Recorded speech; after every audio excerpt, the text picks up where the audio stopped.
ദൈവനാമത്തിന് മഹത്വം ഉണ്ടാകട്ടെ. വെളിപ്പാട് പുസ്തകം 3-14 വാക്യമാണല്ലോ നമ്മൾ പഠിച്ചു വരുന്നത്.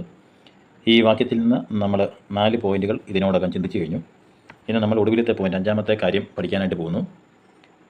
ആമേൻ എന്നുള്ളവൻ അരുളി ചെയ്യുന്നു എന്നാണ് ഈ വാക്യത്തിൻ്റെ അവസാനം നമ്മൾ വായിക്കുന്നത്. ആമേൻ എന്നത് എബ്രായ വാക്കും ആമീൻ എന്നത് ഗ്രീക്ക് വാക്കുമാണ്. വിശ്വസ്തത, സത്യം എന്നിവയ്ക്ക് സമാനമായ ധാതുവിൽ നിന്ന് ഉദ്ഭവിച്ചതാണ് ആമേൻ. ആമേൻ എന്നതിന് വാസ്തവമായി, നിശ്ചയമായി, സത്യമായി, അങ്ങനെ തന്നെ എന്നൊക്കെയാണ് അർത്ഥമാക്കുന്നത്. ലോകത്തിലുള്ള എല്ലാ ഭാഷക്കാരും ആമേൻ എന്ന് തന്നെയാണ് അവരുടെ ഭാഷയിൽ ഉപയോഗിക്കുന്നത്. പഴയ നിയമത്തിൽ ദൈവത്തെ ആമേൻ എന്ന് വിളിക്കപ്പെട്ടു. യെശയ്യാവ് 65:16. സത്യദൈവത്തെ ചൊല്ലി സത്യം ചെയ്യും എന്നതിന് എബ്രായ ബൈബിളിൽ ആമേൻ ആയ ദൈവത്തെ ചൊല്ലി സത്യം ചെയ്യും എന്നാണ്.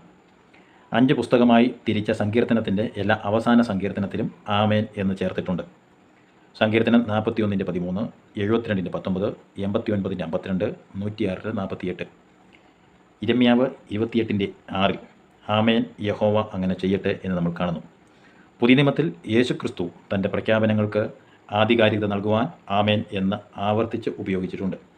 യോഹന്നാൻ്റെ സുവിശേഷത്തിൽ മാത്രം 25 സ്ഥലങ്ങളിൽ ആമേൻ എന്ന് പറഞ്ഞിട്ടുണ്ട്. യോഹന്നാൻ 1:51, 3:3, 5:11 തുടങ്ങിയ വാക്യങ്ങൾ ചില ഉദാഹരണങ്ങളാണ്. ലൂക്കോസ് ഒരിടത്തും ആമേൻ എന്ന പദം ഉപയോഗിച്ചിട്ടില്ല.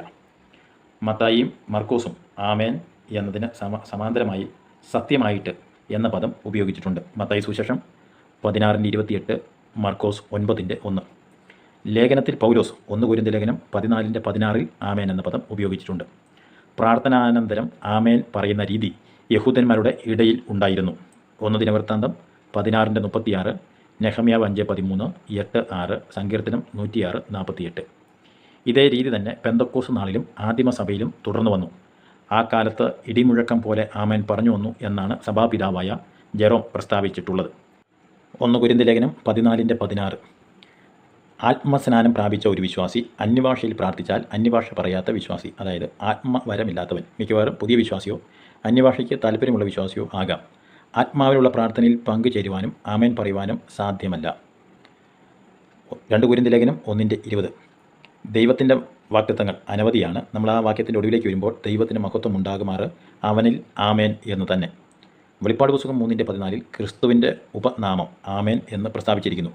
ദൈവത്തിൻ്റെ അവസാന വാക്കും പൂർണ്ണ വെളിപ്പാടും ക്രിസ്തു തന്നെ. കൊലോസ്യർ 2:9, 2 കൊരിന്ത്യർ 1:20.